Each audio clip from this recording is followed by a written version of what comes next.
Welcome in. It's another edition of Where the 99 Lead. It's a presentation of the University of Pikeville where we talk all things regarding the University of Pikeville. I'm Andrew Joyce, your host, and joined by a special guest today, Amanda Runyon, instructor of developmental English and academic team coach at the university. Welcome in, Amanda. Thank you. It's good to be back. Not the first time we've talked. Right. We've talked before. Amanda, if we could, for those that are just tuning in and don't know Amanda Runyon, your bio, where you come from, how you arrived at the University of Pikeville. Sure. I'm actually from Draffin, which is just outside of Elkhorn City, Kentucky.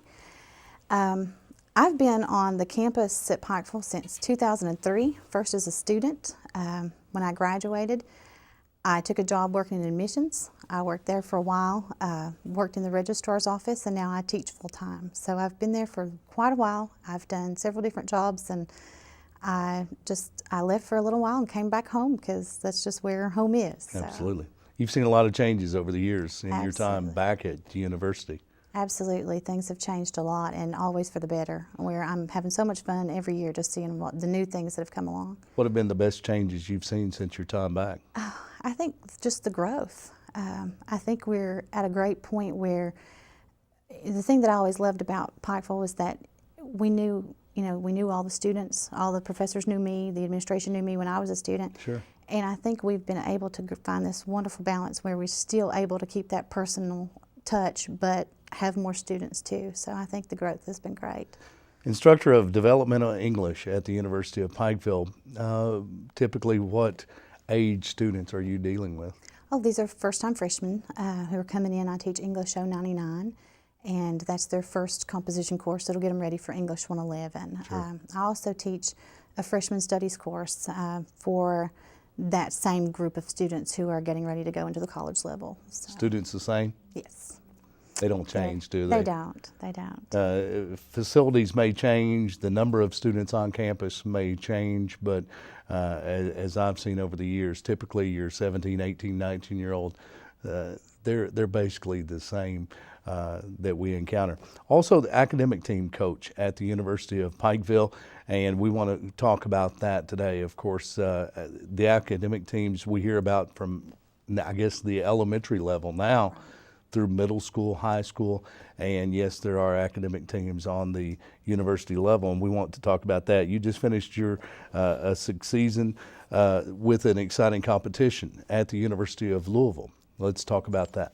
Yes, we actually finished this season with a bang. It was a great tournament. We were at the University of Louisville.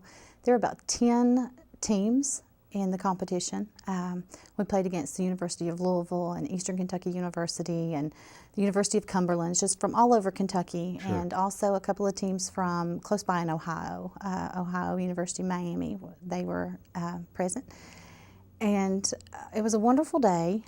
And our Division I team, which is made up of our juniors and seniors, okay, Right. we play two divisions, Division I, Division II. Our Division I team came out with the second place trophy for the tournament. Our Division II team came home with a first place trophy. Wow. Their first place for the year. And then because it was our last tournament of the season, we did for the year standings for the whole state league. Sure. Our Division I team came out second in the state league, Wow. and our Division II team came out third place in the state league. So we came home with 4 trophies this Saturday. That's exciting. And it's just, we've ended on such a high note. We've been really active this year. We've had a great time, and they were really well rewarded for all their hard work this I have to Saturday. ask the question, who finished first? University of Louisville Okay, finished big school. first. Yes, big school. And they're a tough competition, Sure. but we're getting there, and so they're always fun to play against too. The University of Louisville finishes first in Division I. The University of Pikeville finishes second. Yes. So that's our target for next year, That's knock off exactly U of right. L. That's exactly right. and take first in the Division I standings. That's a tremendous accomplishment when you talk about the schools that are represented from all across the Commonwealth and even from Ohio as well. But to be able to finish second in a competition like that, the University of Louisville, I would imagine several thousand more students Oh, than the yes. University of Pikeville. We talk about UPike's athletic teams and how tremendously proud we are of them.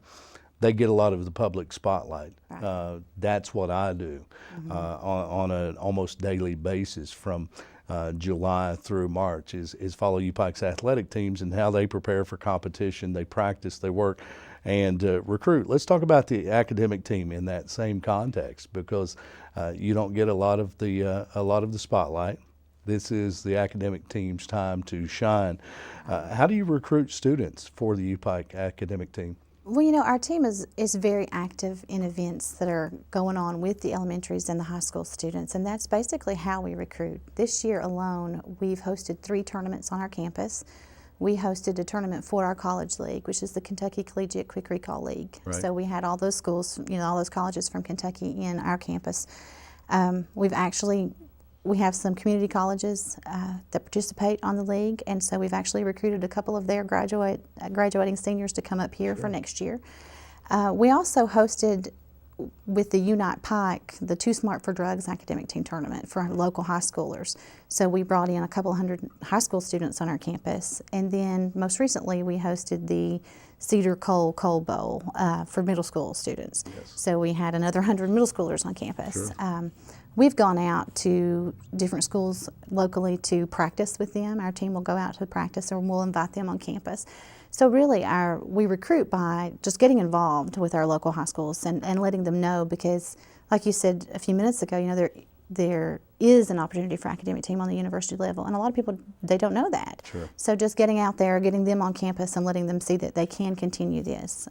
We're offering scholarships. We have a pretty substantial scholarship we can offer for academic team, and it's a great way to reward those kids who've worked hard since elementary school, or it's a passion. Those kids who get involved, they get up early Saturday mornings and they go to these tournaments or these academic meets, and so to finally be able to reward them on the college level is fantastic. So we go out looking for students who are just really passionate about it. We talk about athletes that participate on the college level. They've been participating in their particular sport from the elementary level on. The same goes with the academic teams, because now elementary students as early as third and fourth grade are competing, and as you said, weekly. Right. They travel on weekends and compete in academic competitions on the elementary level, then the middle school and the high school level. So it does become a part of their life, and I think many of those, they do have a passion. They're looking for a way to continue that while continuing their education, working toward their careers. So I think it's a great addition at the university. Oh, me too. I've actually been involved with academic teams as a student or as a volunteer or as a coach since I was in 5th grade. Wow. So it is something that once you get into, you just love it, and you stick with it. And our group at the University of Pikeville, they have worked very hard. They practice, weekly. They travel to these tournaments. They're getting up, like I said, we left town this Saturday at 5 in the morning to be able to make it to Louisville. So it's not easy. It's a hard task, and they've worked very hard, and I'm so proud of them, especially for this accomplishment this year. And it's something they do in addition to their course load. Absolutely. And yes. I would imagine academic team members carry a pretty substantial course load. They do. Yeah. They do. And that's, of course you want them to succeed in the classroom, and that also helps them succeed on the academic team, because the knowledge they're gaining in the classroom is helping them to be better on the field, as we say. So. Well, we talk about quick recall, and a lot of times in life and in business and in the real world, it's what it's about. There have to be quick decisions made, and it's preparing them for those life events. You're tuned to We're the 99 Lead. It's a presentation of the University of Pikeville, talking with Amanda Runyon, instructor of developmental English and academic team coach at the University of Pikeville. If you're one of those smart kids who has participated in academic teams on the high school, middle school level, and maybe you think that's something that I would like to continue during my college career, Amanda Runyon is the one to talk with. And just as we talk with Dudley Hilton or Kelly Wells or any of the coaches at the University of Pikeville about preparing for competition, we talk about recruiting during the off season. We talk about preseason work prior to the particular season, and practice. How does practice go during the season? What's the status of the team and the roster, and what's the mood like in the locker room? The same goes for an academic team. While it's a different type of competition, we want to talk about how do you prepare your team for competition during the academic team season. When my team practices, we actually do a simulated tournament. So we have our own little personal tournament between team members. Sure. And so, they never know, with quick recall, you never know what kind of question is going to be thrown at you. All the questions in quick recalls, it's a mixture of every subject, and it's very random. So, you could get a math question, you could get an English literature question, you Sure. could get a social studies question. So we always bring up new questions to practice with every week to make them feel like they're right in those competitions during practice. So you still have to practice your response time. That's a big thing. You have 5 seconds to answer a question. Right. So you have to practice response time. We practice those cues in a question that might lead you towards a particular answer. Sure. So that, when you hear that, it may be this. I have my team participate in making fundamental lists. Some students may make a list of 19th century authors. Some may make lists of certain geographical features. And then we drill on those lists because there's really no one way to prepare for those questions because, like Right. I said, they're so random. So they really have to be prepared for a lot of things. This is not Jeopardy, where we have 5 questions, 19th century authors for 400, Alex. Right. No, you can be They don't know thrown what's anything. They have no idea. And it makes it fun, it makes it exciting. And they never cease to amaze me when they pick up this information. And a lot of people will say, well, you have to have a lot of useless knowledge, and I don't believe any knowledge is useless. So they pick up things from everywhere, and it's all helping them. Everything they do, we even have general knowledge pop culture questions. So even the things they're watching on TV can help prepare them for a meet. So. Absolutely. You talk about the academic team being divided into 2 divisions. Yes. Division 1, juniors and seniors, and Division 2 is freshmen and sophomores. Right.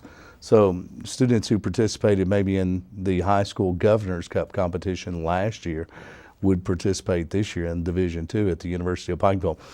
Who are some of the teams that they compete against as opposed to Division 1, or are they the same schools? There are a lot of the same schools. Most schools, the 4-year schools, will have a Division 1 and a Division 2 team. But we also compete with Division 2 with some community colleges, Big Sandy, Jefferson Community College. All of those schools have Division 2 teams because freshmen and sophomores, all they have on their campus. So the field is a little different for D2 than it is for D1. But the great thing about that is that, it keeps them separate. You don't have somebody with a degree, going against somebody who's just starting. So the great thing is that when you come in as a freshman, and you do get to play right away. You get to be put on that division where you'll have people, that are on the same level as you, and you get to compete. You don't have to wait. There's no red shirting in the academic team. Right. You go right on and Sure. play. So. How many students make up the UPike academic teams?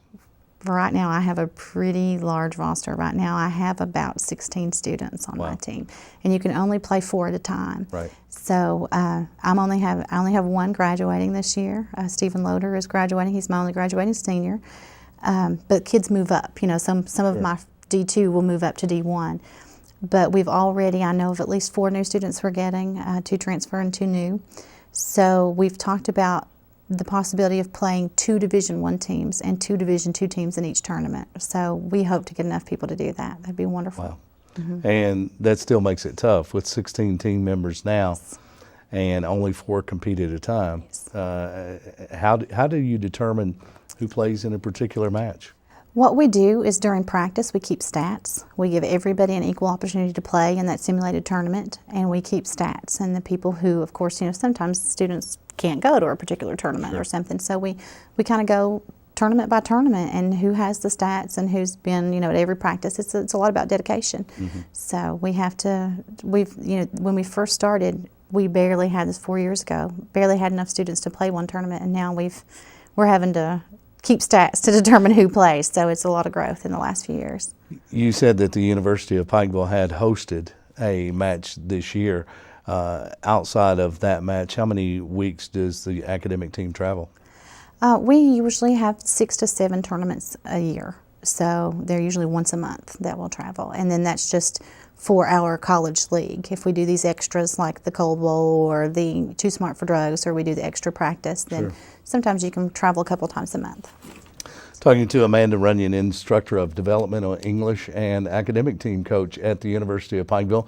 The University of Pikeville academic team's wrapping up its successful season just recently, taking second place in the Kentucky Colleges Yes. academic team league, finishing behind the University of Louisville. They're next They That's go right. down next year, That's right. and UPike will take the top prize.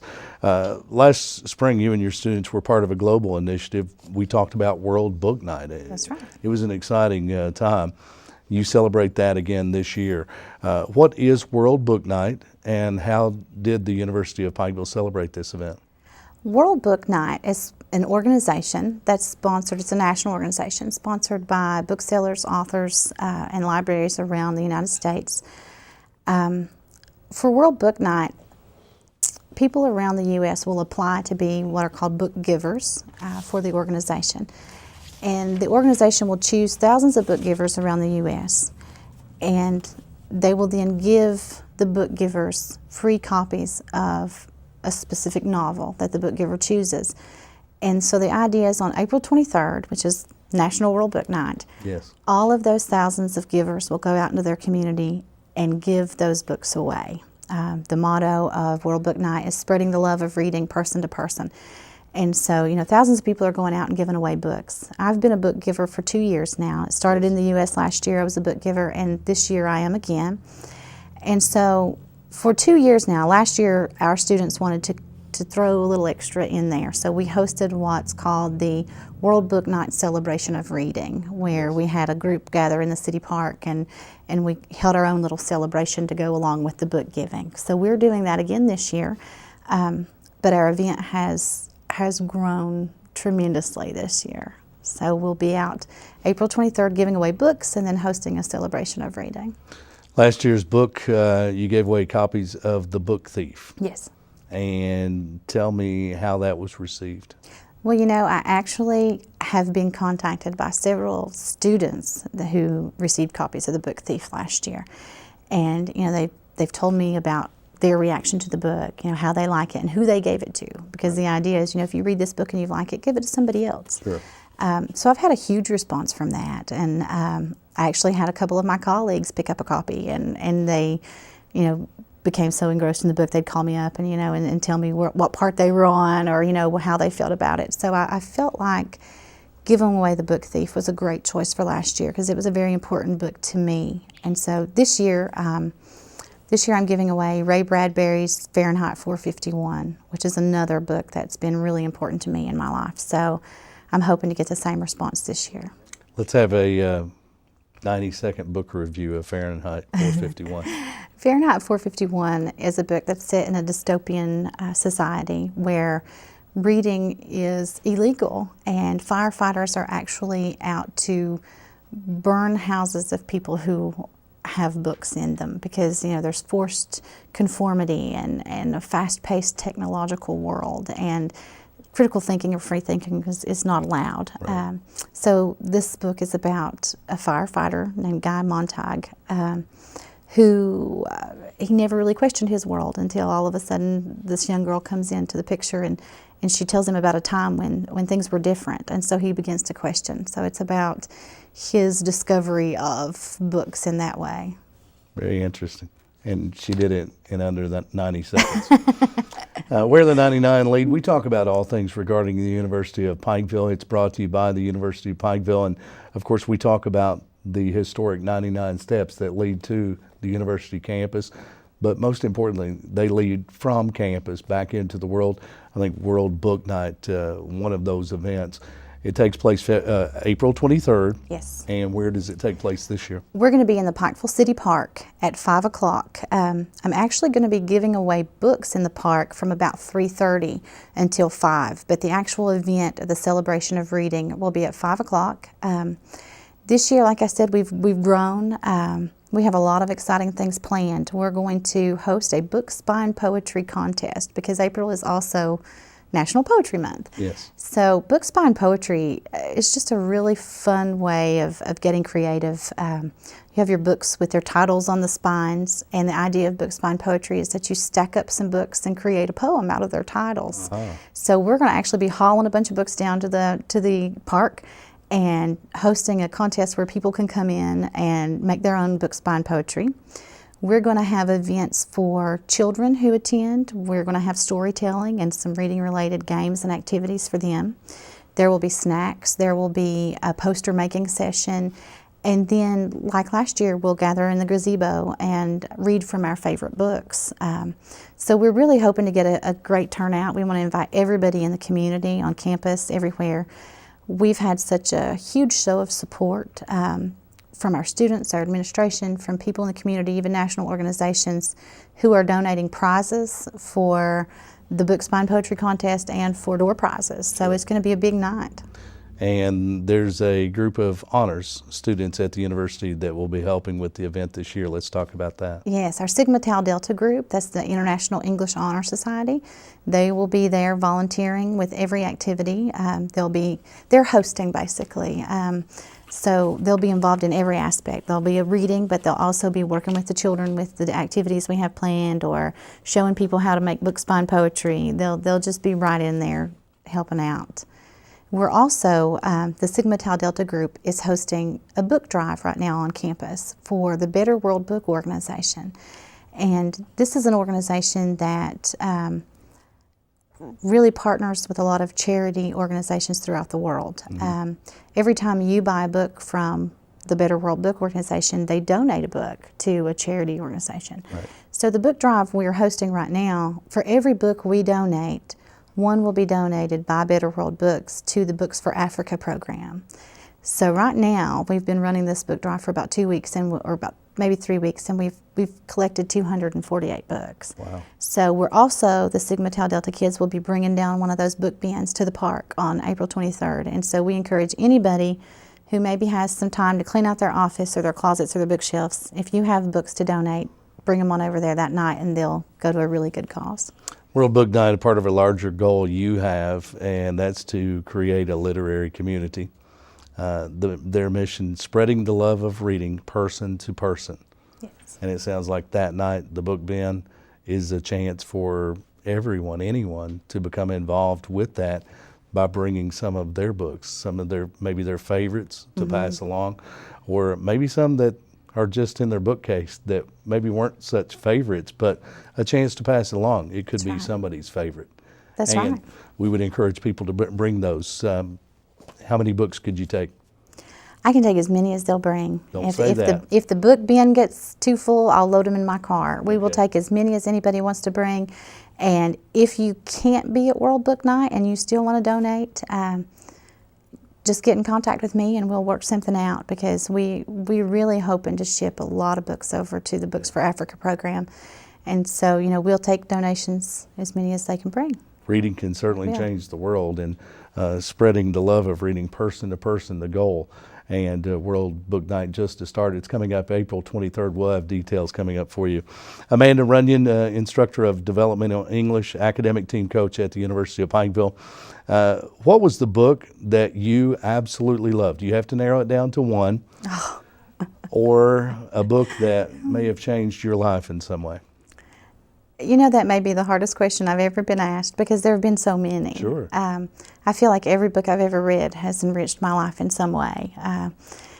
And everyone has changed my life. And I think I have, I can almost look through my history in milestones of different books. I have books that changed me as a child, sure, and books that have changed me as an adult. Mm-hmm. Fahrenheit 451 has definitely been one of those. So I'm really excited about getting to share that one. I can specifically remember as a child, maybe about 11 or 12, and reading a book called The Giver by Lois Lowry, and that really changed a lot of my thinking. And I just recently shared that one with my daughter, and she's feeling the same way about it. And and we're reading Fahrenheit 451 together right now too, so that she can really enjoy that before World Book Night. So there have been many in different parts of my life that have really changed me, and so that's a really difficult question to answer. It really is. I'm glad I wasn't asked. I think I read a new one every week that changes my life. So, and as we change, obviously the books we read change as well. A situation like World Book Night, when maybe we have a book handed to us, or the idea brought to mind, is something that we may never have considered had it not been for this type of occasion. But changing the world person to person, one book at a time. How do you encourage people to read more? In our society today, there's a lot of technology there. some good, some bad. There are electronic books now. I would imagine you would see that as a good thing, but I still like black and white and page turning myself. I guess I'm just tradition and old school, but regardless of the type of media, how do you encourage someone to read more? Well, it's something that I talk about constantly, and by hosting these types of events and the book drive and things like that, I hope to encourage people to just get interested in it. And of course, you want to start with your children. You start with the little ones because they're our future, and so you want them to learn to read. And the one thing that I tell everybody about reading, Stephen King actually said once that books are a uniquely portable magic. And I think that sums up the way I feel about reading, that you can, change anything. You can do anything with that ability to read. Every time you open a book, whether it's fiction or nonfiction, you're opening your mind to a reality that's not your own. And so you're learning something, you're broadening yourself, you're changing and bettering yourself. I know I remember my brother taught me how to read when I was 3. And I'm pretty sure it was because I hounded him to read the same book to me over and over again, and he just wanted me off his back. Right. But I remember sitting there and practicing, and it was Bedtime for Francis was the book, and I just remember thinking it was so hard. And then when I finally got it and I finally read that book by myself, I thought, if I can do this, I can do anything. And that's always been the way I felt about reading now. If I can read, I can do anything. I can go anywhere. And I do embrace the technology. I love the technology. I'm like you, a traditionalist. I want my paper in my hand. I want the book in my hand. But I do have a Kindle, and I do have an iPad with a Kindle app, and it is convenient. And I love, I don't care the medium. It's what's inside. I want to encourage everybody to pick something up, whether it's a book or a gadget, and just get that content, broaden their minds just a little bit. Absolutely. So. World Book Night coming April 23rd. And we're talking with Amanda Runyon, instructor of developmental English and academic team coach at the University of Pikeville. So proud of the University of Pikeville academic team, and they're finished this year. What a great season, and looking to knock off one more next year and take that top spot. But Amanda Runyon, World Book Night, I know near and dear to your heart. Absolutely. And certainly can change the world with the books that will be given out this year. If someone would like to know more about this year's event, how can they reach you and get that information? My email address is amandarunyon@upike.edu. My phone number is area code 606-218-5345. Or I'm on Facebook as Amanda Jo Runyon. And so, you can contact me anyway. Call up to campus, come up and see me. If you want to get involved or you want the details, we'd love for everybody. My goal is to get there on April 23rd and to look out and just be knocked over by the amount of people who've come out to celebrate reading. So we want everybody involved. And bring your books. Bring your books. We'll get those to people throughout the world. Absolutely. And regardless of age. That's right. Starts about 3:30? Yes, and they will be giving away copies of Fahrenheit 451 at 3:30, and then the actual events will start around 5 o'clock. We have things for every age group. Bring the whole family. And just come out and have a really good time. Bring your favorite book if you want to read with us, and then bring what you want to donate, and we'll take those too. Thank you so much for being here today. Thank you. You've encouraged me to pick up a book tonight and do a little reading. Well, good, and we hope to see you there on April 23rd. Indeed. Amanda Runyon, the instructor of developmental English at the University of Pikeville, academic team coach at UPike as well, our guest on this edition of Where the 99 Lead. It's a presentation of the University of Pikeville, where we talk all things regarding the University of Pikeville, the leading university of Central Appalachia.